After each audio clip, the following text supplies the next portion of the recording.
Balochistan news के popular programme open talk में आपका खुशामदीद है। नाज़रीन, जैसा कि आप जानते हैं कि इस प्रोग्राम में हम जम्मू कश्मीर के मजमूई मुख्तलिफ मसाइल पर गुफ्तगू करते हैं। जम्मू कश्मीर की सियासत, जम्मू कश्मीर के समाजी मसाइल, जम्मू कश्मीर के इक्तिसादी मसाइल और मुख्तलिफ सेक्टर्स पर गुफ्तगू करते हैं।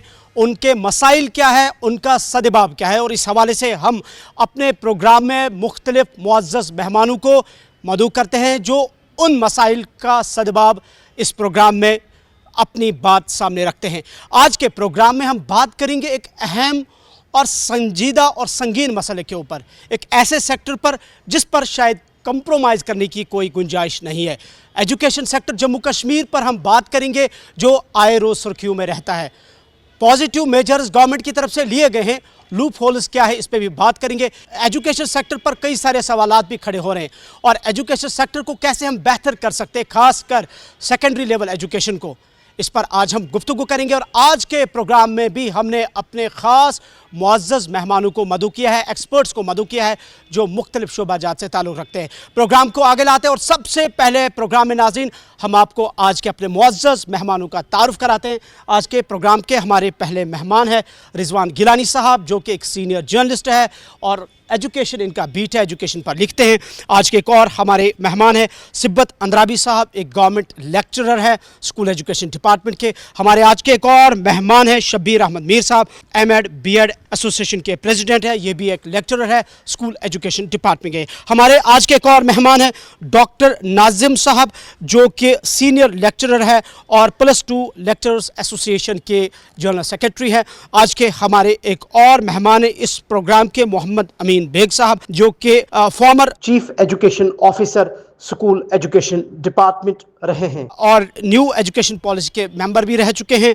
इसके अलावा आज के एक और हमारे मेहमान हैं शाह फयाज साहब, जो कि चेयरमैन JNK टीचर्स एसोसिएशन के हैं। आज के हमारे एक और मेहमान हैं एडवोकेट महराजुद्दीन पीरजादा साहब, एक लॉयर है, जम्मू कश्मीर हाई कोर्ट में प्रैक्टिस करते हैं इस वक्त, और साथ साथ ये कश्मीर यूनिवर्सिटी के जॉइंट रजिस्ट्रार भी रह चुके हैं, सोशो पॉलिटिकल एक्टिविस्ट भी हैं। आज के एक और हमारे मेहमान हैं हिलाल गिलकार साहब, जो कि एक्स HOD डाइट कश्मीर के रह चुके हैं, OSD director school education Kashmir के भी रह चुके हैं, और सोहेल डार साहब पेरेंट्स एसोसिएशन को रिप्रेजेंट करते हैं और समाजी कारकुन भी है। इनसे भी बात करेंगे। इस प्रोग्राम में नाज़रीन बात करेंगे हम जम्मू कश्मीर में एजुकेशन सेक्टर पर क्या कुछ बदला है, क्या कुछ बदलने की ज़रूरत है। AI का ज़माना है, दुनिया डिजिटाइज हुई है, हमारा एजुकेशन सेक्टर कहाँ है। टीचर्स के भी मसाइल हैं, लेक्चरर्स के भी मसाइल हैं, बच्चों के भी मसाइल हैं, और इंफ्रास्ट्रक्चर का भी एक बहुत संगीन मसला। यहाँ पे प्रोग्राम को आगे लेते एडवोकेट साहब, बहुत शुक्रिया। मेरा साहब, सबसे पहले आपसे जानना चाहेंगे अभी का जो हमारा एजुकेशन सिस्टम है यहाँ पे जम्मू कश्मीर में, खासकर जब हम कश्मीर के पर्सपेक्टिव में बात करते हैं, क्या कमेंट करेंगे आप? देखिए, जो एजुकेशन सिनेरियो एक यहाँ बदल रहा है, एक by through the medium of new educational policy 2020 that has a much promises to offer to the students, to the people, to the youth of the Jammu and Kashmir, all over the country, especially to the youth of Jammu and Kashmir. अगर हम उसकी that offers structural change, that this new educational policy, curriculum wise also, तो इसमें बड़े कुछ promises हैं। जैसे उसमें हम देखते हैं, अगर हम बारीकी से देखते हैं, उसमें है इंटर्नशिप का एक प्रोग्राम है, हैंड्स ऑन लर्निंग का प्रोग्राम है, वोकेशनल एजुकेशन का प्रोग्राम है, that start from the right from the grade 6। तो इसी तरह से इसमें डिजिटल लर्निंग का भी एक कोर्स चल रहा है, एक प्रोग्राम है, उसमें there is a provision for digital learning so that our youth becomes tech savvy, they are enable tech wise, they could then attend the jobs driven by this technology। तो इसमें बहुत सारे प्रॉमिस हैं। मुझे लगता है कि आने वाले समय में इसके नेचुरली एक पॉजिटिव रिजल्ट सामने आ जाएंगे। We have high hopes because is a mark shift. ये जो एजुकेशनल पॉलिसी 2020 है, is a mark shift upon the previous policies as I see as being in the university as ex joint registrar है been experiencing this. तो मुझे लगता है कि इसमें सबसे ज़्यादा अहम चीज़ है, I want to share with my all my viewers, इसमें स्टूडेंट फ्रीडम को ज़्यादा एक तरजीह मिली है। Student has ample freedom to choose his course of his own choice, अपनी चॉइस के हिसाब से। He could even a craft path, academic path of his own choice suit to his aspirations and his ambitions। ये इसमें एक बड़ी इसमें scope है। अब चूँकि जनरली हम देखते हैं कि there are lies and damned lies and statistics is another lie। if we believe right now unemployment जो figures आते हैं all over the country, especially at the Jammu and Kashmir level, we are second in terms of unemployment. मुझे लगता है कि इस policy को अभी कुछ टाइम लगेगा to have its impact on the ground for its fallout. तो एसेस करने की ज़रूरत है आगे how this policy has enabled to आप कह रहे हैं कि न्यू एजुकेशन पॉलिसी को और ज़्यादा मौसर बनाने की ज़रूरत है। अमीन साहब, चूँकि आप ग्राउंड रियलिटी से वाकिफ़ हैं, बेसिक हमारा इंफ्रास्ट्रक्चर, बेसिक हमारे एजुकेशन सिस्टम के मसाइल से आप बिल्कुल वाकिफ़ हैं, पहला कमेंट आपका आज के इस सिनेरियो में 2025 की जब हम बात करें, कहाँ देखते हैं आप यहाँ के एजुकेशन सिस्टम? जहाँ तक कि एजुकेशन का ताल्लुक़ है, मैं ऑलरेडी चीफ़ एजुकेशन ऑफिसर भी रहा हूँ बांडीपुर का। इंफ्रास्ट्रक्चर की खामियां है, मगर उतनी खामियां नहीं है कि जितना हम प्रोजेक्ट करते हैं। आजकल जहाँ मेरा डिस्ट्रिक्ट था, जहाँ मैं सीओ था, वहाँ पर हमने 60 to 70% जो हमारी इंस्टीट्यूशंस थे, हमने इनको डिजिटाइज किया था ऑलरेडी। अब कुछ है 20%, 25%, 30% जहाँ पर हमें अभी ये चीज़ है, लेकिन हम विकसित भारत की तरफ जा रहे हैं। आने वाले 5 और 10 साल में आप इनकलाबी तब्दीलियाँ देखेंगे। गवर्नमेंट के पास बहुत सारी प्रोविजंस है कि स्कूलों तक ज़्यादा से ज़्यादा ये जो डिजिटल इंफ्रास्ट्रक्चर है ये पहुँचना चाहिए। जहाँ तक इंफ्रास्ट्रक्चर का ताल्लुक है, we have a plenty of infrastructure, लेकिन जो बड़ी अहम चीज़ जो है, हमें टीचर को रेडी रखना है कि क्योंकि एआई का ज़माना है। अगर टीचर ना बदले, ट्रेडिशनल सिस्टम को ना छोड़े और नए सिस्टम को ना बदले, हमारे आने वाले 2 और 3 साल में हमारा टीचर इररिलेवेंट होने जा रहा है। तो इसलिए रॉबस्ट हमें ट्रेनिंग्स की ज़रूरत है, एआई सीखने की ज़रूरत है, कोडिंग सीखने की ज़रूरत है, चेंज लाने की ज़रूरत है, ताकि हम आने वाले सिस्टम के लिए रेलेवेंट बने। अगर हम ये न करें तो टीचर भी रेलेवेंट होगा, हम लोग भी सिस्टम में इरेलेवेंट हो जाएंगे। हमें एक पैराडाइम शिफ्ट करने की ज़रूरत है कि ताकि हम रेलेवेंट हो जाए। ये आजकल की दुनिया की जो डिमांड है, उस डिमांड के एतबार से हमें आपको तैयार करना है। तो अनएम्प्लॉयमेंट, जैसे कि अभी महाराज साहब ने भी कहा कि अनएम्प्लॉयमेंट में हमें 2 नंबर पर है, तो हमें ऐसे कोर्सेज बच्चों को सिखाने पड़ेंगे जिससे पढ़ाई के साथ साथ, जैसे यूरोपियन मॉडल है, वो पढ़ाई के साथ साथ उनके रोज़गार का भी मॉडल। हमें एक पैराडाइम शिफ्ट पेरेंट्स को भी लानी है, पैराडाइम शिफ्ट इंस्टीट्यूशंस में भी लानी है, पैराडाइम शिफ्ट हमें हर चीज़ में लानी है। तो हमारे बच्चों को रोज़गार का सिलसिला, जैसे 12th के बाद ही यूरोप में बच्चे अपना रोज़गार का काम शुरू करते हैं, वही सिलसिला हमारी यूनियन टेरिटरी में भी और हमारे देश में भी ऐसा ही करना चाहिए, ताकि हम अलाइन हो जाए नए सिस्टम के साथ।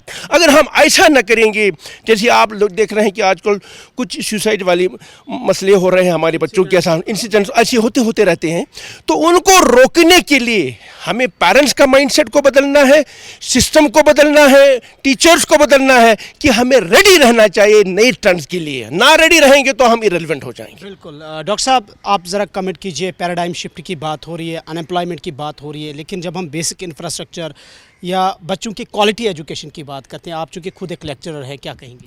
देखिए, जहाँ तक NEP 2020 का सवाल है, तो एलिमेंट्री एजुकेशन में गवर्नमेंट अच्छा चल रही है, धीरे धीरे काम हो रहा है। तो secondary education, as far as the secondary education is concern, जैसे कि आपने बोला कि एम्प्लॉयबल हमें बनाना है, हमें जैसे कि ऑलरेडी कुछ वोकेशनल कोर्सेज या वोकेशनल सब्जेक्ट्स इंट्रोड्यूस हुए हैं, इसमें कुछ और करने की ज़रूरत है। जैसे कि हमें मार्केट की डिमांड को देख के हमें ये देखना है कि चूँकि अब रेलवे भी आ गया है कश्मीर में, और हमें देखना है कि जो रॉ मटेरियल का हमारा ये फुकदान रहता था कि कैसे हम इसको it should be A industry driven जो कोर्सेज है इंट्रोड्यूस करने की ज़रूरत है। और गवर्नमेंट थोड़ा इसमें स्लो चल रही है। हमें ये देखना है कि जैसे कि एलिमेंट्री एजुकेशन में बहुत फास्ट मूव कर रही है, सेकेंडरी एजुकेशन में चूँकि ये एक अहम स्टेज, अहम पड़ाव होता है जिसमें बच्चों का करियर बनता है, जिसमें इसको ऑप्शंस हमें ज़्यादा अवेलेबल रखने हैं। फॉर एग्जांपल, अगर हम लेदर टेक्नोलॉजी, वुड टेक्नोलॉजी के जो वोकेशनल कोर्स यहाँ पर इंट्रोड्यूस करेंगे, उसमें बच्चों को पहले ही एक इन्फॉर्मेशन मिलेगी कि मुझे एम्प्लॉयमेंट के ज़राए कैसे चलाने हैं। और हमें इसमें जो ह्यूमन रिसोर्स है, ह्यूमन रिसोर्स को भी हमें लायक बनाना है। रिसेंटली सैक ने फ्रीज़ किया था पोस्ट को। इसमें जो अच्छे उस्तादों की ज़रूरत है जो इस एजुकेशन सेक्टर में एनर्जी ला सके, ताकि ये जो ड्रीम है चाहे सेंट्रल गवर्नमेंट है, चाहे एजुकेशन पॉलिसी का जो ये फुलफ़िल होने में देरी न लगे। इसमें इन्होंने टाइम फ्रेम दिया है 10 साल 20 साल।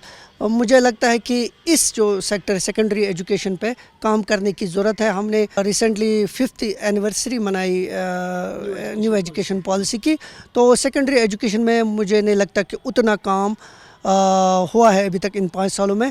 इसमें ज़्यादा फोकस करने की ज़रूरत है, because it is a stage wire जो बच्चा होता है, इसकी टीन एज होती है, इसके कैरियर इसको देखना होता है।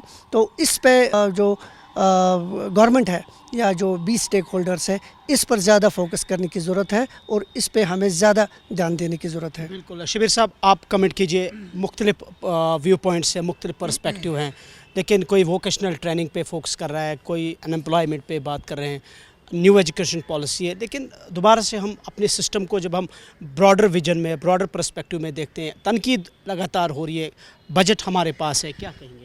सबसे पहले आपका शुक्रिया इमरान साहब कि आपने बोलने का मौका दिया। यहाँ NEP की बात हो रही है और आपने भी बात की कि एजुकेशन के साथ कोई कंप्रोमाइज़ नहीं होना चाहिए, और हम भी इस बात को बिलीव करते हैं। अनफॉर्चुनेटली हमने देखा टाइम एंड अगेन जो हमारे एजुकेशन डिपार्टमेंट के अंदर, खासकर स्कूल एजुकेशन डिपार्टमेंट के अंदर जो मैन पावर हमने खड़ा किया है, उसमें कहीं ना कहीं हमने कोताही की है।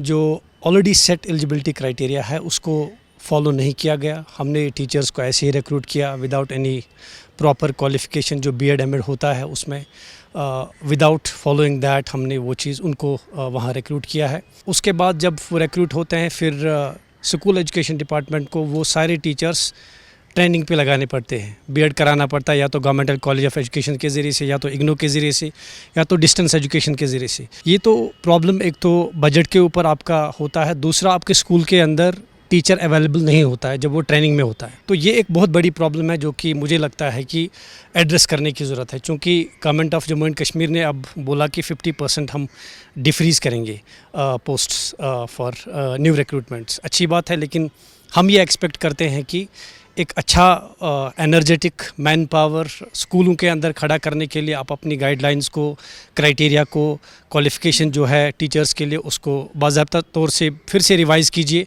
B.Ed M.Ed को इसमें इंक्लूड कीजिए, तब जाके आपका जो स्कूल सिस्टम है वो थोड़ा सा सुधरेगा। दूसरा रही बात इसमें इंफ्रास्ट्रक्चर का, जहाँ तक बात है, यहाँ सर ने इंफ्रास्ट्रक्चर की बात की, लेकिन इंफ्रास्ट्रक्चर के हिसाब से भी स्कूल एजुकेशन डिपार्टमेंट एक ग्रिम पिक्चर को ड्रॉ करता है। हमने देखा है टिन शेड्स के अंदर स्कूल्स ऑपरेट करते हैं, गर्मी के अंदर हमें स्कूल्स को बंद करना पड़ता है। हार्श विंटर जब होता है, थोड़ा सा टेम्परेचर डिप होता है, हमें स्कूल्स को ऑफ करना पड़ता है। यहाँ पे हमें थोड़ा सा फोकस करने की ज़रूरत है। रही बात जो रिसेंटली हमने देखा कि JKPSC ने लेक्चरर्स की कुछ वैकेंसीज एडवर्टीज़ की है, उसमें अनफॉर्चुनेटली हमने देखा कि B.Ed M.Ed की कोई जगह ही नहीं है। आपको रिक्रूट करने के बाद ये लेक्चरर्स को फिर से आपको ट्रेनिंग के लिए भेजना पड़ेगा जब आप इनको प्रमोट करेंगे। तो कहीं ना कहीं मुझे लगता है कि इस पूरे को रिविजिट करने की ज़रूरत है, और इस पूरे सिनेरियो को पहले एसेस करने की ज़रूरत है। एक्सपर्ट से राय ले लीजिए। हमने इसमें कुछ रिप्रेजेंटेशंस भी दी हैं स्कूल एजुकेशन डिपार्टमेंट को। हमने यूनिवर्सिटी के प्रोफेसर्स को जो टीचर एजुकेशन पढ़ाते हैं उनसे भी कहा कि you are the real stakeholders in it, आप इसमें इंटरवीन कीजिए। वहाँ हम देख रहे हैं यूनिवर्सिटीज़ में अब M.Ed B.Ed का एनरोलमेंट बहुत कम जा रहा है। तो अनफॉर्चुनेटली हम देख रहे हैं कि गवर्नमेंट इस चीज़ की तरफ खास तवज्जो नहीं दे रही है।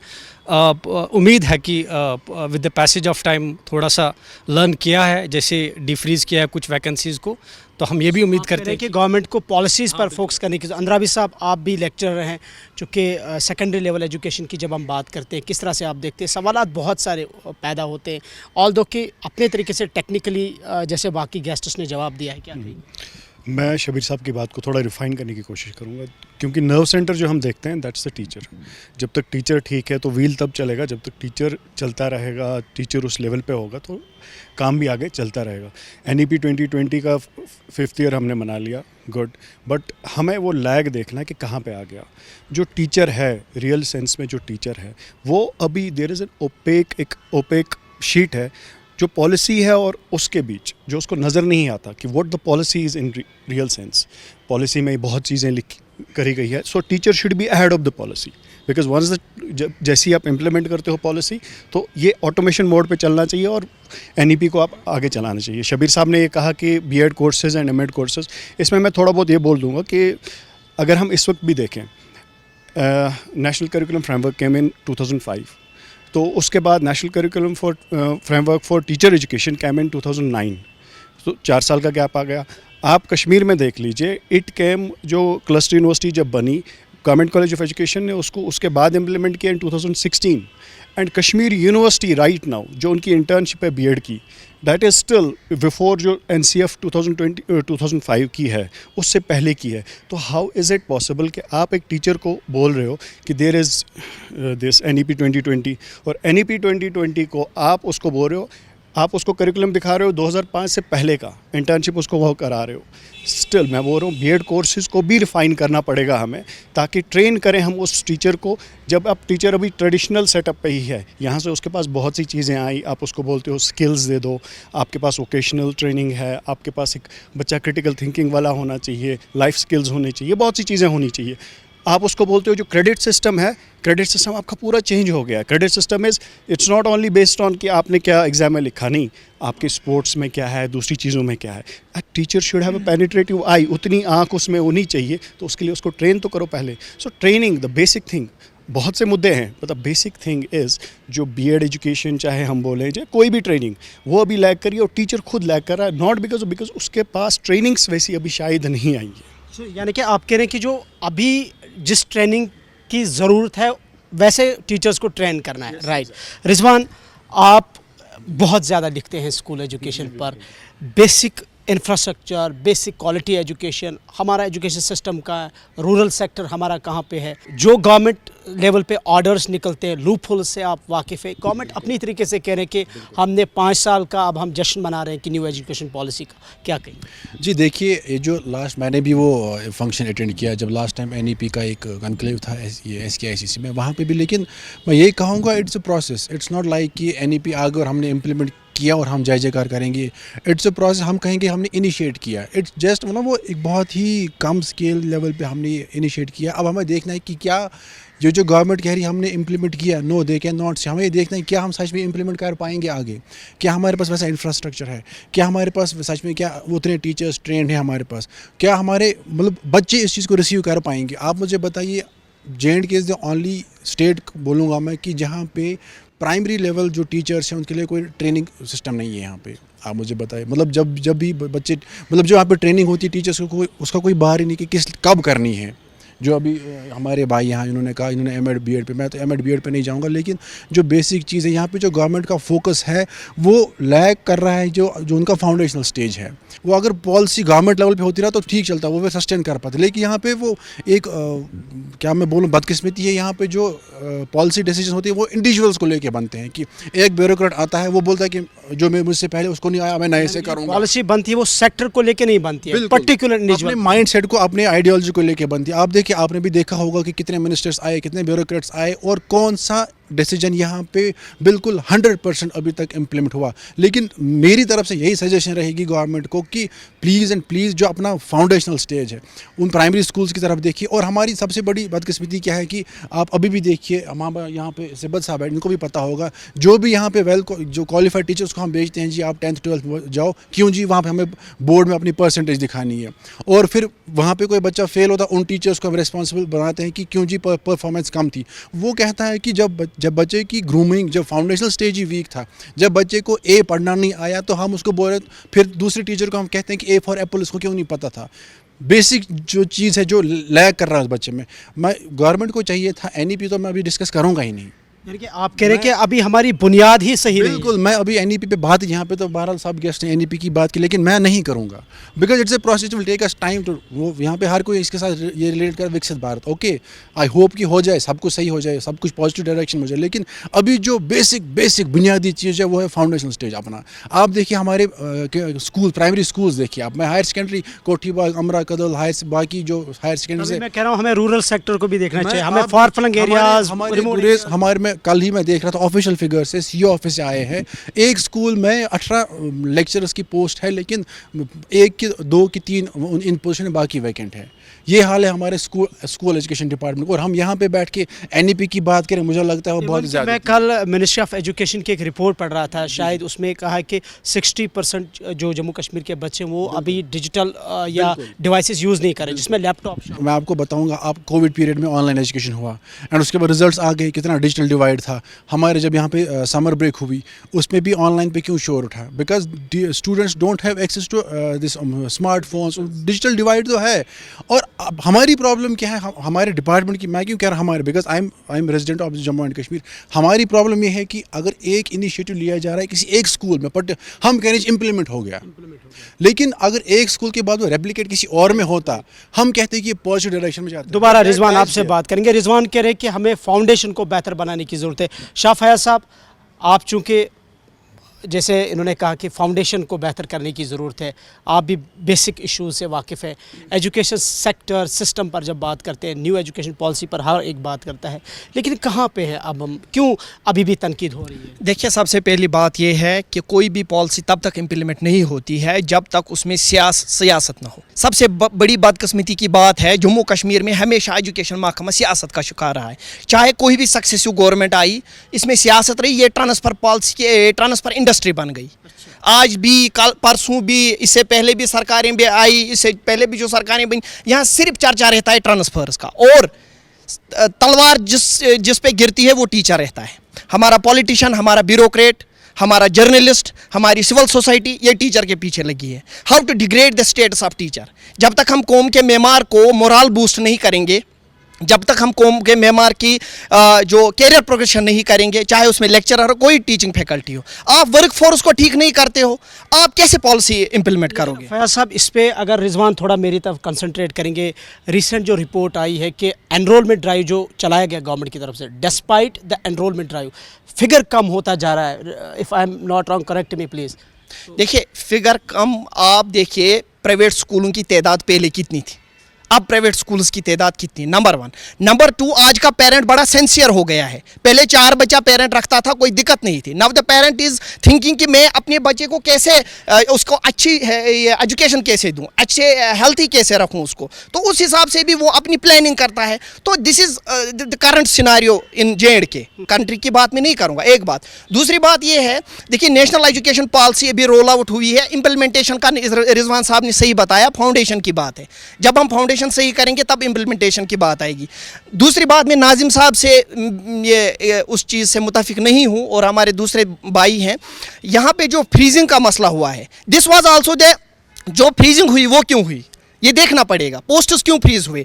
पॉलिसी गवर्नमेंट लाती है, टीचर को रिक्रूट करती है, टीचर खुद नहीं बोलता है सरकार को मुझे रिक्रूट करो, उसको कहा जाता है आप फाइल भरिए, आपको रिक्रूट किया जाता है, उसकी अपॉइंटमेंट होती है, फिर उसको कहा जाता है आपकी सैलरी बंद है, फिर सरकार खुद ठीक करती है, फिर खुद फ्रीज करती है, फिर खुद अनफ्रीज करती है। इसमें टीचर की क्या गलती है? So we are quarrelling with each other, we are not trying to rectify this system. जब तक हम सिस्टम को खुद जिम्मेदार शहरी बनने की कोशिश नहीं करेंगे, तब जैसे कि आप डेवलपमेंट कर देखिए, नेशनल एजुकेशन, मतलब यही सवाल फिर पैदा होता है कि हमारे पास पॉलिसी मेकिंग ही नहीं है, पॉलिसी मेकर्स ही नहीं है। पॉलिसी मेकर्स हैं, we are having in Jammu Kashmir think tanks. हमारे भाई यहाँ पे 1 2 3 है, वो लिखते रहते हैं। इसका मतलब इम्प्लीमेंटेशन सही नहीं, इम्प्लीमेंटेशन, और साथ साथ उनको स्टेक होल्डर्स को, यहाँ मैंने पहले बताया, जम्मू कश्मीर का एजुकेशन सेक्टर सियासत का शिकार हो, जो भी सक्सेसिव गवर्नमेंट आई सियासत का शिकार हुआ। दैट्स व्हाई यहाँ का वर्क फोर्स भी वहीं है, स्टूडेंट भी वहीं। बहुत बदकिस्मती है कि अगर हमारा एजुकेशन सेक्टर सियासत का शिकार हो रहा है। हिलाल साहब, काफ़ी टाइम से आप देख रहे थे, आप ज़रा आप भी बेसिक प्रॉब्लम से वाकिफ़ है, क्या कहेंगे आप?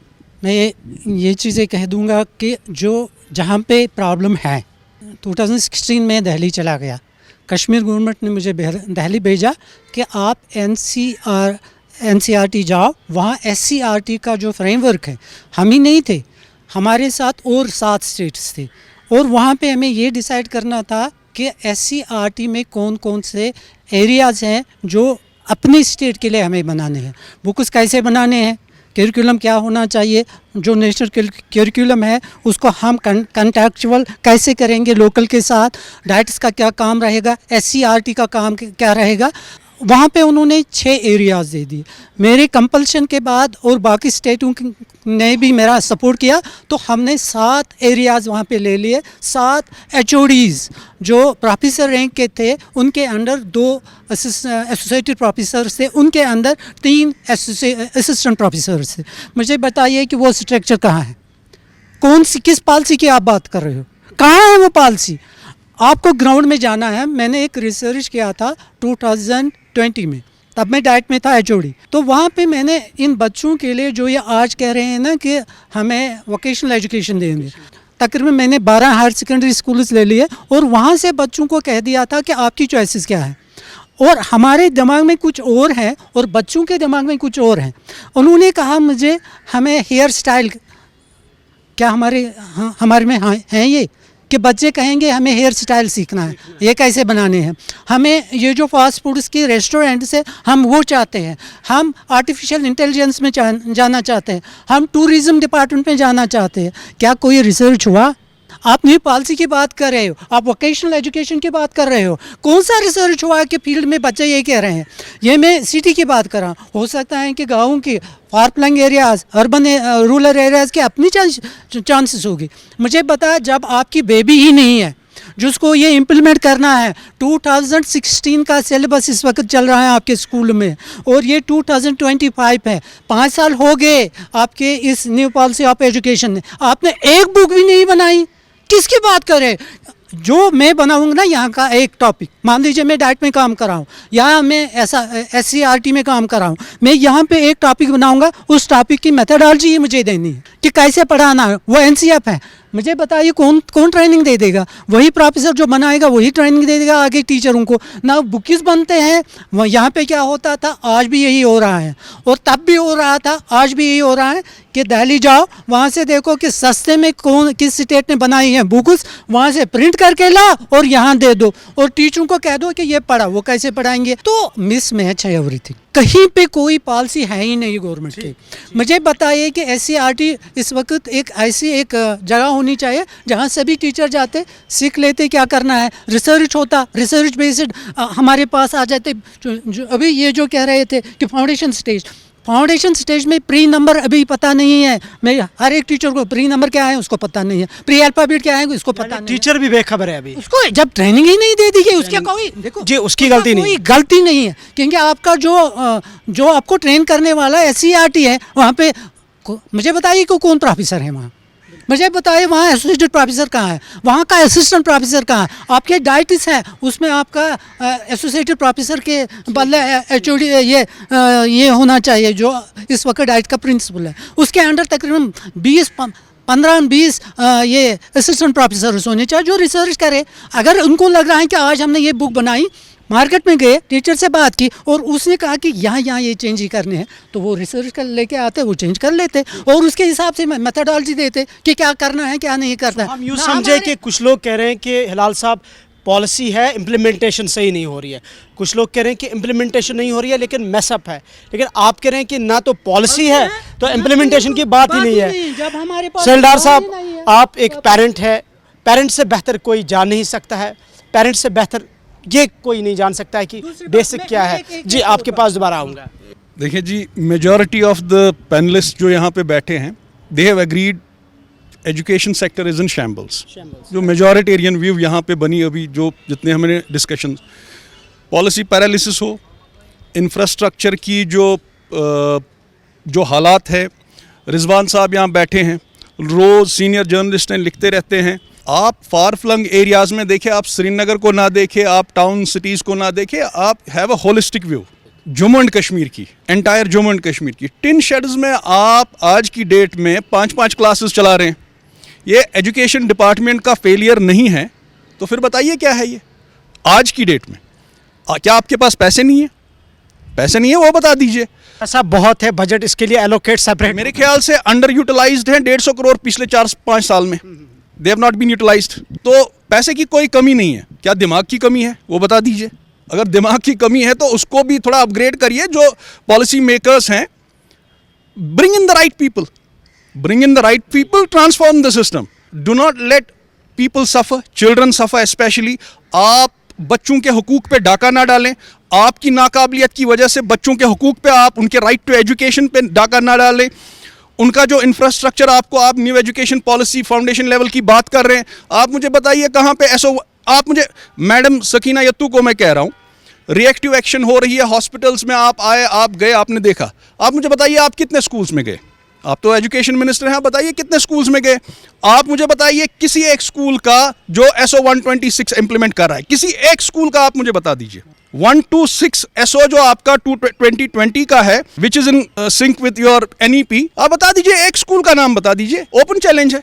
आप एक स्कूल का कल मुझे बता दीजिएगा कि किस में इंप्लीमेंट हो रहा है। ऑर्डर है लेकिन इम्प्लीमेंटेशन बात की मैं सर कह रहा हूँ वही, दिमाग और पैसे की कोई कमी नहीं है, थोड़ा सा I think the new education secretary will have to look into these affairs. This is a different world altogether. कहीं ऐसा ना हो कि पेरेंट्स सरकारी स्कूल बच्चा भेजना, उन्होंने वैसे ही बंद कर दिया है। अभी एक हमारा डिस्कशन चल रहा था कि एनरोलमेंट पे क्या वजह है, कौन भरोसा करेगा आप पे? ना आपके पास पैसे की कमी, ना आपके पास टैलेंट की कमी, ना आपके पास इंफ्रास्ट्रक्चर की कमी, qualified teachers, everything is there. But why is it then there is no enrollment? Who will ask this question? And why aren't the heads rolling? If you are not delivering, why aren't the heads rolling? वो बता दीजिए। Accountability की कमी है, there is no transparency in the system, whether it is transfer industry. हमारे भाई साहब बता रहे थे ट्रांसफर इंडस्ट्री, आप जाइए डायरेक्टरेट, वहाँ पे हर रोज सवेरे से शाम तक मैं देखता हूँ कि ट्रांसफर इधर से इधर करा दो, इधर से इधर करा दो, इधर से इधर करा दो। मुझे लगता है कोई और फोकस वहाँ है नहीं। बहुत सारे मसाइल ऐसे ही हैं। When it comes to children, the fertile brains, आप मुझे बता दीजिए प्री प्राइमरी लेवल में आपको बुक्स दिखानी ही नहीं बच्चों को, you don't have to show them, for what? आप उनको 6-6 kg का बैग, मैं यहाँ पे एग्जैजुरेट नहीं कर रहा, आप कल देख लीजिए किसी एक स्कूल में जाके 4-4 हज़ार की बुक्स नर्सरी के बच्चे। This is a reality, this is a reality on ground. मैं इसीलिए ओपन चैलेंज कर रहा हूँ सेक्रेटरी साहब को, मैडम मिनिस्टर को, चीफ मिनिस्टर साहब को, कि आप मुझे बता दीजिए एक स्कूल जहाँ पे आपको 126 की इम्प्लीमेंटेशन है, scrap that SO 126 for what? Sohail Dar sahab कह रहे हैं कि अकाउंटेबिलिटी, ट्रांसपेरेंसी कहीं नहीं है। डायरेक्टरेट स्कूल को हमने ट्रांसफ़र का कैसी अच्छी टर्म इन्होंने बता दी है, अखाड़ा बना दिया है, लेकिन सिस्टम को ट्रांसफॉर्म करने की ज़रूरत है। नाज़रीन, प्रोग्राम जारी रहेगा, एक छोटा सा ब्रेक लेते हैं, दोबारा वापस आते हैं। जम्मू कश्मीर के एजुकेशन सेक्टर सिस्टम पर बात हो रही है। हम कहाँ पे हैं? जैसे आपने देखा कि ऑलमोस्ट सभी पैनलिस्ट्स मायूसी का इज़हार ही कर रहे हैं। इवन कि हम 2025 में रहते हैं, AI हमारे पास है, डिजिटल इंडिया है, लेकिन हमारा एजुकेशन सिस्टम कहाँ पे? बात गुफ्तगू मुसलसल रहेगी। अमीन साहब, आपसे मेरा यही सवाल रहेगा, चूँकि पहले जब हमने सबसे जनरल व्यू पॉइंट लिया था, लेकिन जब हम प्राइमरी स्कूल्स की बात करते हैं, सेकेंडरी लेवल की तो हमने ऑलमोस्ट बात की है। रूरल एरियाज़ में जब हम जाते हैं, एक तो एनरोलमेंट ड्राइव चलाया गया, लेकिन अब पेरेंट्स इंटरेस्टेड नहीं है कि गवर्नमेंट स्कूल्स में वो एडमिशन करें। जैसे डार साहब ने कहा कि हाई क्वालिफाइड टीचर्स है, इंफ्रास्ट्रक्चर तो हमारे पास है, गवर्नमेंट का बजट हमारे पास है, क्या वजह है इसकी? एजुकेशन में एक सर्जिकल स्ट्राइक होने की ज़रूरत है। जब तक कि हम अट्रैक्ट न करेंगे अपनी प्राइमरी सेक्टर को जो प्राइवेट सेक्टर में है, हमें कुछ मॉडल स्कूल्स बनाने चाहिए जो कंपैटिबल हो प्राइवेट के साथ। ECC हम ला रहे हैं, लेकिन उस तरह का अभी भी जो फिकदान है वो नहीं है कि जिस तरह से हमारा जो प्राइमरी सतह होना चाहिए अभी वो उस तरह से नहीं है। हमें मॉडल स्कूल्स बनाने चाहिए, अच्छा इंफ्रास्ट्रक्चर देना चाहिए प्राइमरी सतह में, और जाहिर सी बात है जब तक कि सही तरीके से घर का जो खानेदार है, जब तक कि वो परमानेंट न हो तो घर कैसे चलेगा? हमारा जो SCERT है, पिछले 5 साल से वो बगैर डायरेक्टर है, डायरेक्टर रखते हैं लेकिन परमानेंट डायरेक्टर नहीं है। अगर हमें स्टेट को आगे लेना है, देश को आगे लेना है, education should be our priority number 1। तो हमारा जो डायरेक्टर SCERT जो होना चाहिए परमानेंट होना चाहिए। उसके साथ साथ जो सारी चीज़ें जो इम्प्लीमेंटेशन प्लान है, अभी जो इम्प्लीमेंटेशन प्लान है जो SCERT में होना चाहिए, खासतौर प्राइमरी सतह के लिए, क्योंकि जब बुनियाद अच्छी ना हो तो आगे तमीर कैसे बनेगी? तो उस सिलसिले में जो भी जितनी भी चीज़ें जो बुनियादी चीज़ें हैं अभी पूरी तरह से वो हमारी प्राइमरी सतह पे नहीं आ रहे हैं। अभी टीचर भी बाखबर नहीं है कि हमें प्राइमरी सतह पे एनईपी को कैसे इंप्लीमेंट करना है, अभी भी कंफ्यूजन है। तो कंफ्यूजन के सिलसिले जैसे अभी हिलाल साहब ने भी बोला कि जब तक कि हमारी एससीईआरटी एक मिसाली न हो, जब तक कि वहाँ पर ह्यूमन इंफ्रास्ट्रक्चर न हो, जब तक वहाँ पर प्रोफेसर न हो, जहाँ टेक्निकल आदमी न हुआ, जहाँ right man at the right place न हो, तो राइट आदमी राइट प्लेस पे वहाँ पर होना चाहिए। हमारा फोकस जैसे कि हमारे शाह साहब ये भी कह रही है, भाई एजुकेशन को सियासत से अलग रखो, इसको प्रायोरिटी दे दो और स्ट्राइक करो एजुकेशन पे कि भाई एजुकेशन को हमें आगे लेना, देश आगे चला जाएगा। जब हमारा प्राइमरी सेक्टर बेहतर होगा तो हमारे सारे लोग जो हमारा जो बाद में प्राइवेट सेक्टर जो होगा वहाँ की लोग तरफ नहीं जाएंगे। लेकिन अमीन साहब यहाँ सवाल है, लिखने वाले लिखते हैं, जिनको जो बोलते हैं वो बोल देते हैं। हर एक कहता है कि एजुकेशन सेक्टर को ठीक करना है, लेकिन हम भी 30 साल के हो गए, हम भी सुनते आए हैं कि सिस्टम को ठीक करना है। कौन करेगा ये सिस्टम ठीक और कब तक हो जाएगा, कैसे हो जाएगा? देखिए अभी मैंने पहले भी बोला सर्जिकल स्ट्राइक की जरूरत है, सर्जिकल स्ट्राइक की वो एजुकेशन में चाहिए, वो एजुकेशन में चाहिए। अच्छे इंसान एजुकेशन से निकलेंगे, अच्छे जो डॉक्टर एजुकेशन से, अच्छा इंजीनियर, अच्छा इंसान, तो वो एजुकेशन पे निकलना चाहिए।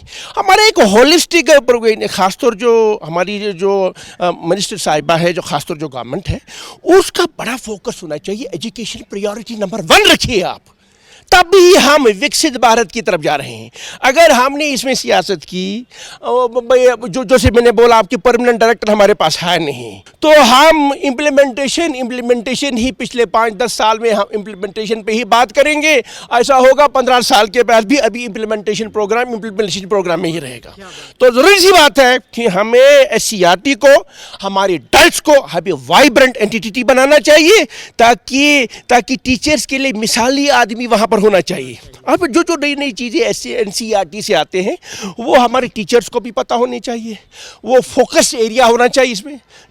जो बेसिक चीज़ें जो है, जब तक कि टीचर वो अच्छी तरह से ना समझे कि मुझे इम्प्लीमेंटेशन प्लान प्राइमरी सतह पे और ख़ासकर प्राइमरी सतह से जो मिडिल सतह है, आगे वाली जो सतह है, मुझे इम्प्लीमेंटेशन प्लान को समझना है कि मुझे किस तरह से एनईपी 2020 को यहाँ पर यूज, तभी हमारे एस्पायरेशंस आ सकते हैं, तभी हम अच्छे इंसान पैदा कर सकते हैं, तभी हम अपने बच्चों को मार्केट ड्रिवन बना सकते हैं। बिल्कुल, आप सर्जिकल स्ट्राइक की बात करते हैं। महराज साहब, बात हर एक करता है, दोबारा से सवाल यही पैदा होता है, सिस्टम ठीक कैसे होगा, सिस्टम को कौन ठीक करेगा? सरकारें तो हमने देखी, हमने सदर रियासत से एलजी तक का दौर देखा है, लेकिन कौन आएगा आगे और हमारे इस सिस्टम को ठीक करे? देखिए, मैं जल्दी आपका टाइम ज़्यादा लिए बगैर ऐड करना चाहता हूँ। जो मेरे को पैनलिस्ट्स हैं, they have disagreements on various points and I respect their opinion, their shades of opinion. ये जो ज़रूरी है डेमोक्रेसी और डिसेंट चोली तो अमन का साथ है इसमें, आई रेस्पेक्ट देयर ओपिनियंस।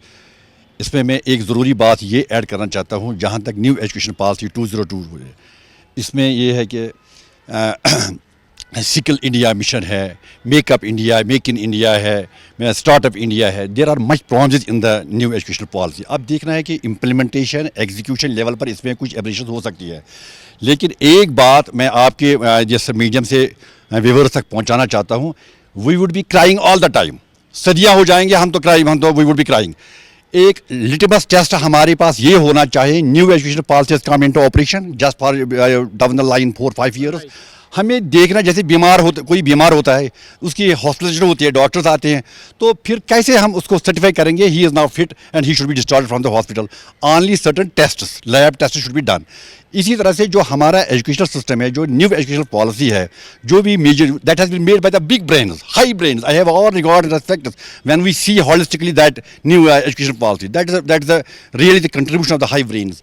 हमें देखना है कि 5 साल के बाद अनएम्प्लॉयमेंट का रेशो कहाँ तक पहुँच गया जम्मू कश्मीर में, यह भी देखना है। That should we able to assess. अगर वो इंक्रीज होता जा रहा है, that means it's a total failure, absolute failure of the new education policy और द एजुकेशनल सिस्टम।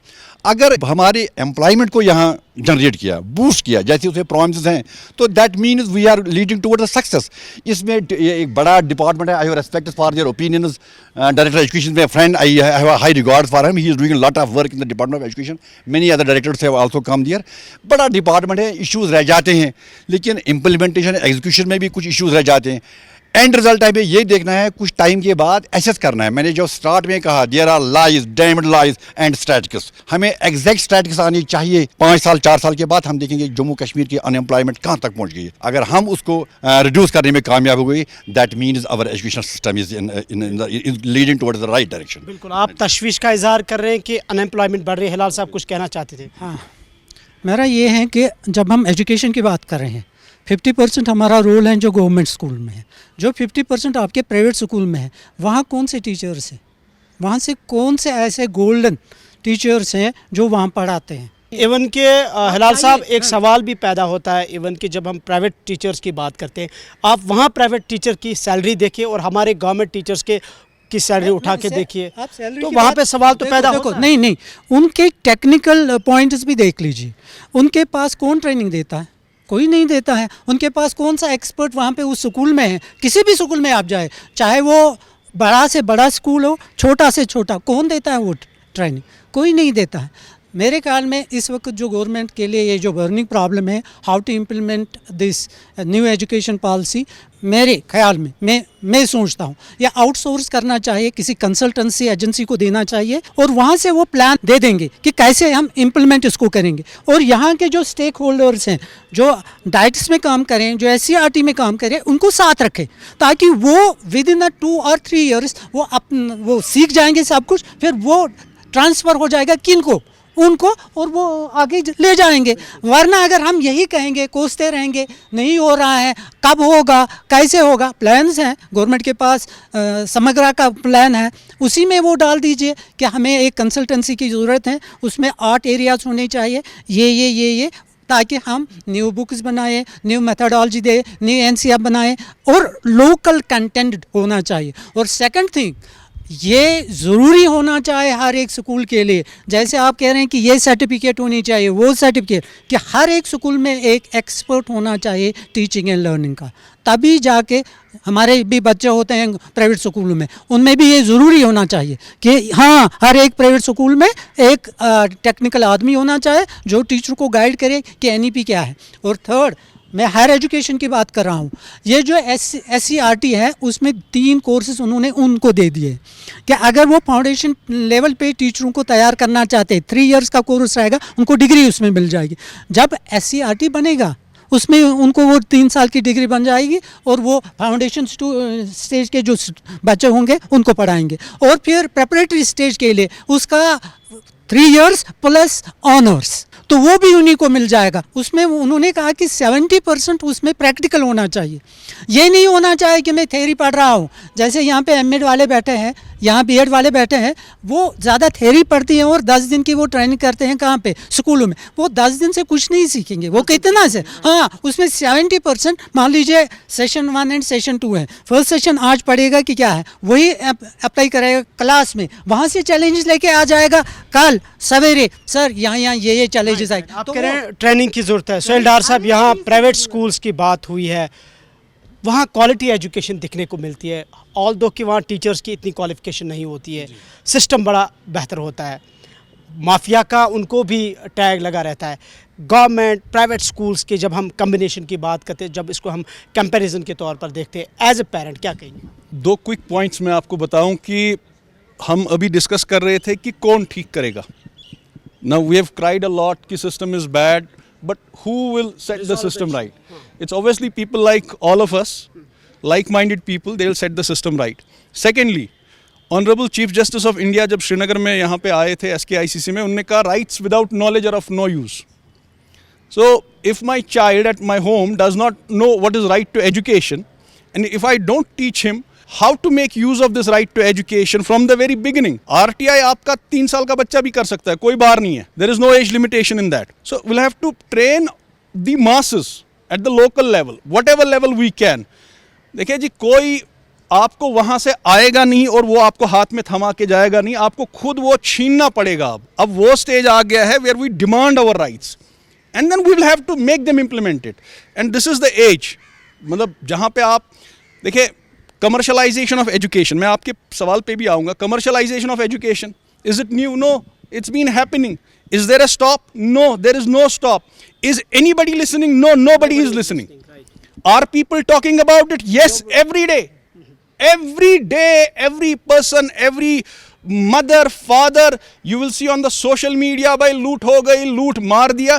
मैं कभी कभी हैरान हो जाता हूँ, इतने सारे सोशल मीडिया के viral posts, don't they reach to our authorities? क्या वो हमारे एजुकेशन मिनिस्टर, सेक्रेटरी या जितने भी ZEOs, CEOs कंसर्न होते हैं, जितने भी लोग हैं, क्या वो उन तक नहीं पहुंचते वो posts? It will be very unfair if I don't talk about the private schools. We mostly discussed about the government schools. Private schools में क्या commercialization of education में पिछले 1-1.5 साल से कहता आ रहा हूँ, schools का ऑडिट कराओ, फाइनेंशियल ऑडिट कराओ प्राइवेट schools का।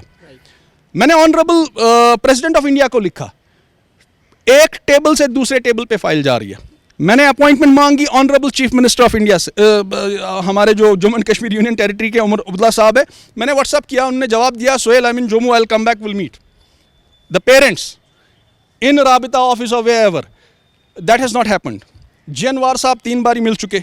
अब मैं ये गिला यहाँ पे नहीं कर रहा हूँ for myself, I am talking about the larger masses that we wanted to discuss with him from this stage. अभी ज्यादा टाइम हुआ नहीं सर, हमें अपॉइंटमेंट दे दीजिए, हमारी सुनिए। Commercialisation of education is there. Now that we are not satisfied with the government run schools, it is no secret. Nobody, had they been satisfied, the parents would have sent their children there. Had that been the case, now they are compelled, not by their own choice, they are sending to private schools because there is no other option. Mr. War sometimes is right. I don't agree with him on the most of the times, but he is sometimes right. भाई फिर क्यों बेचते हो हमारे यहाँ? मगर ये बात भी है, जब हम वहाँ बेचते हैं इसका मतलब ये नहीं है कि आप हमें बलि का बकरा बनाएंगे और एक्सप्लॉइटेशन वहाँ उन स्कूल्स में होगी जो हो रही है।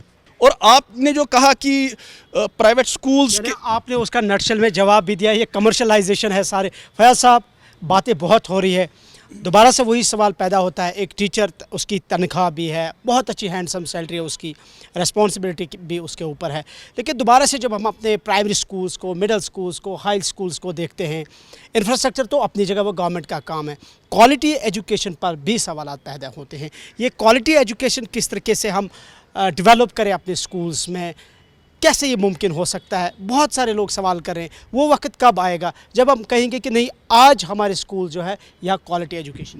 देखिए, पहली बात ये है कि पहले जब आपने सबसे पूछा तो मैंने भी उसमें आपको बताया, लेकिन ऐसी बात नहीं है। अगर इस साल का रिज़ल्ट आप देखें, रिज़ल्ट इस साल का मेरे सामने है, government schools has shown top positions than private schools. Arts में 34 पोजीशंस, प्राइवेट स्कूल्स 5, कॉमर्स में 14 government schools, private schools 11, home science में government schools 10, private schools 0, science में 47 एंड 43 गॉट प्राइवेट स्कूल्स। अब देखिए, ये रिजल्ट है इस साल का, ये इंटरनेट पे भी अवेलेबल है। सबसे अच्छी पोजीशन जो दिखाई है और जो रिजल्ट आउटपुट दिखाया है, गवर्नमेंट स्कूल्स ने दिखाया है। लेकिन गवर्नमेंट स्कूल्स में 2 चीज़ें करने की बहुत अशद ज़रूरत है। मैं प्राइवेट स्कूल्स की बात नहीं करूँगा, they have their own domain, उनका क्या है। 2 चीज़ें, एक तो वर्क फोर्स को हमें जो है उनको उनका मोराल बूस्ट करना पड़ेगा। आपने अर्ली चाइल्ड केयर के लिए आया लगाई, 5000 सैलरी रखी, सवेरे 9 बजे से 3 बजे तक रखा, उसकी कैरियर, उसका क्या करना है आपको आगे, ये तो बताना पड़ेगा। आपने कुक रखा 1000 पे, नीतीश कुमार ने, कल बिहार के नीतीश कुमार ने उनका 3000 कर दिया। उन्होंने कुछ आपको जवाब देना चाहते, वो इशारा कंटिन्यू मुझे दिखा रहे। नीतीश कुमार ने 1000 से 3000 कुक का किया, और हम अभी यहाँ पे 1000 पे हैं हमारे कुक्स। आप देखिए, आज भी वो प्रोटेस्ट पे हैं। हमारे स्कूल्स की जो वॉच एंड वार्ड का काम करते हैं, उनको, they are the people who are receiving nothing, zero, they are not receiving. तो वर्क फोर्स। दूसरी चीज़ है कि हमें करिकुलम जो है, जैसे हमारी बुक्स आती है, ये प्रिंट कहाँ होती है, ये उनकी क्वालिटी आप देखिए क्या होती है, और फिर थोपा जाता है टीचर पे, क्या पढ़ाई है। टीचर पढ़ाते हैं वो अपने हिसाब से अपना करते हैं। मैं नहीं बोलता हूं कि कोताहियां खामियां नहीं है, हम में भी खामियां हो सकती है, हमें भी उनको दुरुस्त करना पड़ेगा। लेकिन एक बात ये ज़रूर है कि सरकार को जो है दोनों पहलू पैरेलली पर चलाने पड़ेंगे, वर्क फोर्स भी और साथ साथ करिकुलम भी। प्राइमरी स्कूल जो है गवर्नमेंट का उसमें 3 कमरे होते हैं और प्राइवेट स्कूल जब इस्टेब्लिश होता है वो 5 कमरे वहाँ इस्टेब्लिश करता है, यानी 5 क्लासों के लिए 5 इवन के साथ भी करता है, डबल स्टोरी बिल्डिंग भी होती है। उसका जवाब भी आपने पहले ही खुद दिया कि ये सियासत का शिकार हुआ है। बिल्कुल, ये चीज़ें हमें खुद ठीक करनी पड़ेगी मिलजुल के। रिजवान इशारा दिखा रहे, कुछ जवाब देना चाहेंगे। रिजवान जी आप बताएं, बातें बहुत हो रही है लेकिन सवाल सिर्फ यही पैदा होता है कि आखिर वो कौन आए और इस सिस्टम को बेहतर करे। जी देखिए, जैसे हम यहाँ पे भी यही सोच रहे हैं ना कि कौन ठीक करेगा। पहले डिपार्टमेंट की एक बहुत ही बड़ी बदकिस्मती, उसमें बहुत ही बड़ा मिसट्रस्ट है। आप देखिए, अगर हम 2015 से, मैं 2012 से इस फील्ड में हूँ, 2015 की मैं बात, इन 10 साल की मैं बात करूँगा, मैंने देखा सिर्फ मिसट्रस्ट। डायरेक्टर जो होते हैं उनको CEO पे ट्रस्ट नहीं है, CEO को ZDO पे ट्रस्ट नहीं है। दैट्स वाई डिपार्टमेंट कभी सुधरा है ही नहीं। और दूसरी बात, मैं फयाज साहब को 2 बातों का जवाब दूंगा। एक जो उन्होंने कहा कि डिमोरलाइज, मैं फयाज साहब को ये कहना चाहूँगा कि सोसाइटी में टीचर की बहुत इज्जत है। अगर आपको डिमोरलाइज कर रहा है वो अपना डिपार्टमेंट कर रहा है और आपके कम्युनिटी के लोग कर रहे हैं जो ऑफिस में बैठ रहे हैं, जो हमेशा ये अपने ब्यूरोक्रेट्स को, अपने हायर अप अथॉरिटीज़ को बोलते हैं कि कश्मीर में बोलते हैं कि टीचर गरज परनानस की, और वही टीचर बोलता है जो खुद ऑफिस में या किसी सेल में अपने आप को स्कूल से बचने के लिए बैठा होता है 10 साल 15 साल की, वो बच्चे को पढ़ाए नहीं, और इन टीचर्स को डिमोरलाइज करके अपने हायर अप्स को ये देता है फीडबैक कि हमारे टीचर पढ़ाने के लिए तैयार नहीं है। हुई एक बात। और दूसरी बात ये जो इन्होंने रिजल्ट दिखाए, आप जो फयाज साहब ने जो बोला कि ये ऑनलाइन है, गेजेट पे है, मैं फयाज साहब से ये गुजारिश करूंगा, ये जाके देखें। अगर ये 10th की बात कर रहे थे और वो बच्चे 8th तक कहाँ पढ़ते थे, और अगर ये 12th की बात करते हैं, ये जाके देखें कि वो बच्चे 10th तक कहाँ पढ़ते थे। ये जनाब, ये सारे बच्चे पहले प्राइवेट स्कूल्स में पढ़ते हैं, फिर जब 11th 12th होता है तो या तो वो गवर्नमेंट स्कूल्स में जाते हैं, डमी एडमिशन करते हैं, मैं ऑन रिकॉर्ड बोल रहा हूँ, डमी एडमिशन करते हैं, कोचिंग सेंटर में होते हैं। और आपने बात की होम साइंस की, majority, even I can say 100% मतलब कोई भी school home science private school नहीं पढ़ाता है। कोई भी मुझे लगता है 1-2% स्कूल्स यहाँ पे आर्ट्स पढ़ाते होंगे। दैट्स वाई गवर्नमेंट, मैं ये नहीं कह रहा हूँ कि बच्चे नाकाबिल, मैं वो नहीं कह रहा हूँ, बट जो हम ये एक वही फिर मिस इन्फॉर्मेशन जी गवर्नमेंट को, जब हम कहेंगे परसेंटेज, नोशन क्रिएट ऑलरेडी हुआ। जब भी मैं कभी कोई ओपिनियन पीस लिखता हूँ, जो कोई स्टोरी लिखता हूँ, मैं हमेशा गवर्नमेंट को ये इशारा करता हूँ कि don't count these students your own students. जो भी 10th और 12th के मेरिट लिस्ट में दिए, आपके अपने बच्चे नहीं है। आपका अपना बच्चा वो नर्सरी का है, जिसको आप आज तक अभी आपने वो डिग्निफाइड वो सीटिंग अरेंजमेंट नहीं दिया है अपने स्कूल में, जिसको आपने डेस्क और बेंच नहीं दिया है, वो आपका बच्चा, उसका ख्याल रखिए। वो उसका कोई है ही नहीं, कोई है। जी। और लास्ट बात मैं कहूँगा, गिलकार साहब को इन्होंने सही बात की जो, और फयाज साहब ने भी कहा कि ये सियासत का शिकार हो गया। मैं कह रहा हूँ हाँ हो गया। आप मुझे बताइए, जब यहाँ पे VC की अपॉइंटमेंट होती है, डायरेक्टर्स की अपॉइंटमेंट, कोई ये नहीं कहता कि इसकी कितनी रिसर्च है, कितनी जर्नल्स में इसका कुछ रिसर्च पब्लिश हुआ है। आप देखिए, हमारी चेयरमैन बोर्ड का पोस्ट इस टाइम वैकेंट है, डायरेक्टर SCRT का पोस्ट वैकेंट है। आप मुझे बताइए, नवंबर से सेशन स्टार्ट होगा नया, कहाँ, और सर्च कमेटी बनी, पैनल सबमिट हो गई, आज 3 महीने हो गए। अब अगर इसमें पॉलिटिकल इंटरेस्ट नहीं है तो क्यों डिले हो रहा है 3 मंथ से? क्यों नहीं हमारा अपना बोर्ड का चेयरमैन आ रहा है? अगर मेरिट्स पे देखा जाए तो फिर वो एलिजिबल, फिर वो ऐसे क्राइटेरियाज क्यों रखे गए जिनमें वो लोगों ने फॉर्म भर दिया, उनकी इंटरेक्शन भी हो गई और पैनल भी सबमिट हो गया, तो क्यों ऐसा होगा? मैं ये भी कहता हूँ कि गवर्नमेंट को जल्द से जल्द बोर्ड का चेयरमैन जो, बिकॉज सेशन स्टार्ट हो रहा है, फिर कहते हैं कि जी अब नए जर्नलिस्ट यहाँ पे नेगेटिविटी ये प्रोपेगेट करते हैं। अब ऑब्वियसली जब नवंबर में सेशन स्टार्ट होगा तो अक्टूबर एंडिंग में से तो बुक्स तैयार होनी चाहिए। मुझे लगता है हर कोई इसके साथ मतलब इत्तेफाक रखेगा। और SCRT में जब नया सेशन होगा तो जब वहाँ पर डायरेक्टर ही नहीं है, सो लूप होल्स ही लूप होल्स है। अंद्रावी साहब, सोल्यूशन आपको कहीं नज़र आ रहा है अगर आपसे पूछा जाए? प्रॉब्लम्स हमने बहुत देखी, सॉल्यूशन तो वही है कि अगर हम देखें इसमें, जैसे सर ने कहा कि सर्जिकल स्ट्राइक करना पड़ेगा, बिकॉज जब हमें कोई भी चीज़, इसमें हम शॉक थेरेपी कहते हैं, पॉलिटिकल साइंस में हम इसको शॉक थेरेपी कहते हैं, और शॉक थेरेपी देनी पड़ेगी। जब हम किसी बीमार को वो करते हैं तो उसको शॉक देते हैं और उसको ज़िंदा कर लेते हैं। तो फाल बनाने के लिए इस सारे सिस्टम को हमें रियली खड़ा होना पड़ेगा हर चीज़ के हिसाब से। लाइक मैं बोलता हूँ डाइट है, SCRT है, बाकी जो भी इंस्टीट्यूशंस है, they are the organs of the एक एजुकेशन सिस्टम के। अगर ये ऑर्गन्स ही डिफंक्ट है तो हाउ कम इट्स पॉसिबल कि ये सारा सिस्टम चलेगा? तो इन चीज़ों पे भी बहुत चीज़ें हैं जिन पे वर्कआउट करना है। It can't be in a single shot we will say कि इस चीज़ से ठीक होगा। नो, बहुत चीज़ें हैं, बहुत से माइंड्स को मिला के we have to put efforts and we have to just get it done. बिल्कुल शबीर साहब, सोल्यूशन आपके पास? प्रॉब्लम्स बहुत सारी है, इससे जितनी हमने डिस्कस की इससे भी ज़्यादा प्रॉब्लम्स हैं। मुझे लगता है कि सबसे पहले फयाज साहब ने जो रिज़ल्ट की बात की उसको पहले बेसिक और प्राइमरी एजुकेशन की तरफ थोड़ा सा उसको नज़र देनी पड़ेगी। नेशनल लेवल पे एक एसआर रिपोर्ट आता है, assessment of school education report. मैं उनको काइंडली बोलूँगा कि काइंडली आप उसको देख लीजिए, वहाँ किस तरह से वो जेके स्कूल्स की एक डार्क पिक्चर। अब आपने बात की जी प्राइमरी की बात हो रही है ना, प्राइमरी में आज सरकार ने इस पिछले साल ऑर्डर निकाला कि जो जेके बोस की बुक्स है वो 1st to 8th तक पढ़ाई जाएगी, ठीक है।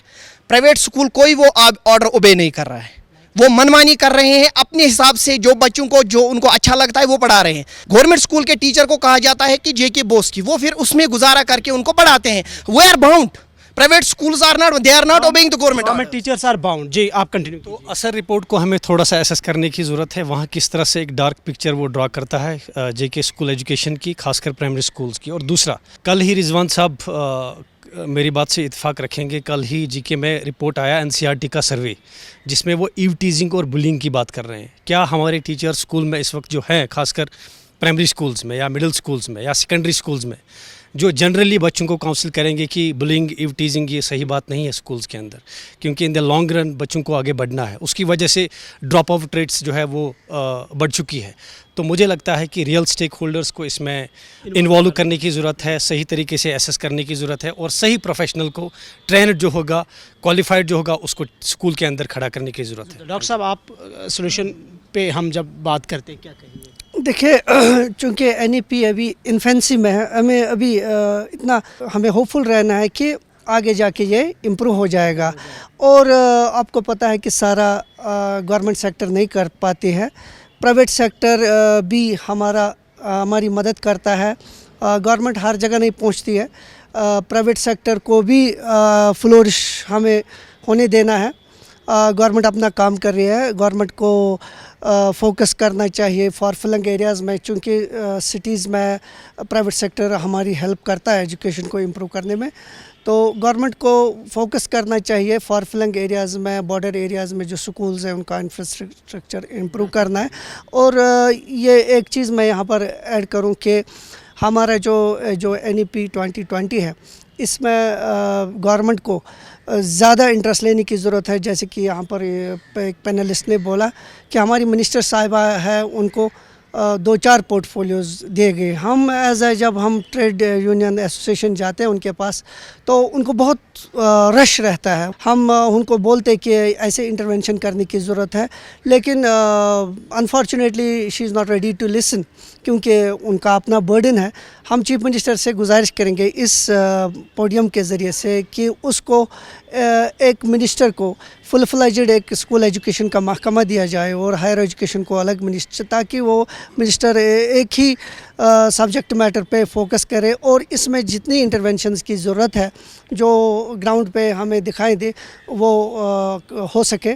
तो ये NEP 2020 एक अच्छा डॉक्यूमेंट है, अगर प्रॉपरली इम्प्लीमेंट हुआ तो मुझे लगता है इट विल शो मिरेकल्स। बहुत सारे मसाइल हैं हमारे स्कूल एजुकेशन डिपार्टमेंट के। जी अभी बात हुई एनरोलमेंट पे, आपने बात की थी, तो हर कोई उसका भी ब्लेम टीचर पे रखता है। लेकिन मैं गवर्नमेंट को इस प्रोग्राम के ज़रिए ये बताऊंगा कि अगर आपके स्कूल्स में एनरोलमेंट कम है और प्राइवेट स्कूल्स में ज़्यादा एनरोलमेंट, लेकिन ये भी आप देखिए वो सारे बच्चे, प्राइवेट स्कूल के जितने भी बच्चे हैं, वो इन्हीं गवर्नमेंट स्कूल के पास फिर स्कूल टाइम को ट्यूशन पढ़ने जाते हैं और फिर एग्जाम्स में टॉप करते हैं। क्योंकि जो हमेशा हम कहते हैं कि मुझे बहुत दुख होता है जब कोई बोलता है कि टीचर्स को पढ़ाने का गर्ज नहीं है, हमारे गवर्नमेंट स्कूल के टीचर्स कॉम्पिटेंट नहीं है, वो मुझे बहुत दुख होता है। कॉम्पिटेंट हमारे टीचर्स हैं, लेकिन इनके पास वो एवेन्यूज़ नहीं है। जब I being a teacher, how can I motivate my colleague or my neighbor to get enrolled, to get his son enrolled? जब वहाँ पे बेंच नहीं है, डेस्क नहीं है, जब 4 walls of a classroom नहीं है।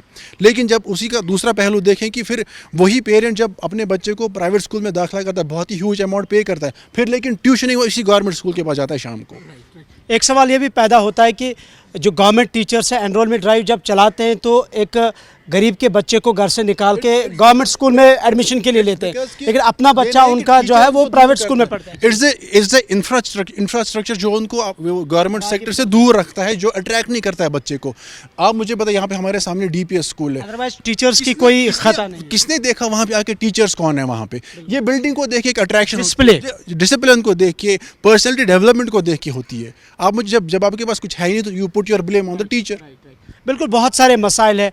सो हमने यूँ समझा कि लूप होल्स बहुत है हमारे एजुकेशन। जी मुख्तसर जब आप परिंदे को रखते हैं ना केज में उसको रखते हैं तो बहुत टाइम के बाद वो उड़ना भूल जाता है। हमारे कुछ प्राइवेट गवर्नमेंट स्कूल टीचर्स जो हैं, जो डीसी ऑफिसेज में हैं या कहीं और पे पोस्टेड हैं, वो वहाँ से निकलना ही नहीं चाहते हैं डिस्पाइट ऑर्डर्स। वो वहीं पे बने रहना चाहिए, उनको बिल्कुल वो परिंदे की हालत हो गई है, वो उड़ना ही भूल गए हैं। दूसरा, it will be unfair because none of us have spoken about the private school teachers, those who are delivering on the ground, they are delivering, but at the same time are being exploited by the private school mafia.